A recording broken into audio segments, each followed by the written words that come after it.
اردو خبر کے معزز دوستو، میں ہوں محمد اشفاق اور آپ تمام دیکھنے اور سننے والوں کو السلام علیکم۔ ناظرین محترم، میاں والی میں نو مولود بچی کو گولیاں مارنے والا سفاک باپ گرفتار۔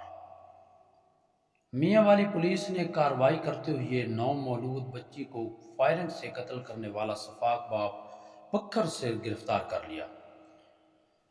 ترجمان پنجاب پولیس نے بتایا کہ سفاک باپ نے 5 مارچ کو اپنی 7 دن کی کم سن بچی کو پسٹل کے 5 فائر مار کر بے دردی سے قتل کیا تھا، اور وزیر اعلیٰ پنجاب عثمان بزدار اور آئی جی پنجاب رائے سردار علی نے واقعے کا نوٹس لیتے ہوئے ملزم کو جلد گرفتار کرنے کا حکم دیا تھا، جس کے بعد آئی جی پنجاب، آئی پی او سرگودھا اور ڈی پی او میاں والی سے ملزم کی گرفتاری کے حوالے سے روزانہ اپڈیٹ لیتے رہے۔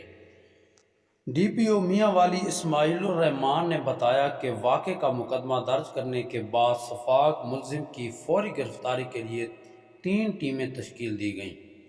اسپیشل ٹیموں نے مختلف مقامات پر چھاپے اور ملزم شاہزیب کو ڈسٹرکٹ پکھر سے گرفتار کر لیا۔ ملزم کو تفتیش کے مراحل جلد مکمل کرتے ہوئے عبرتناک سزا دلوائی جائے گی۔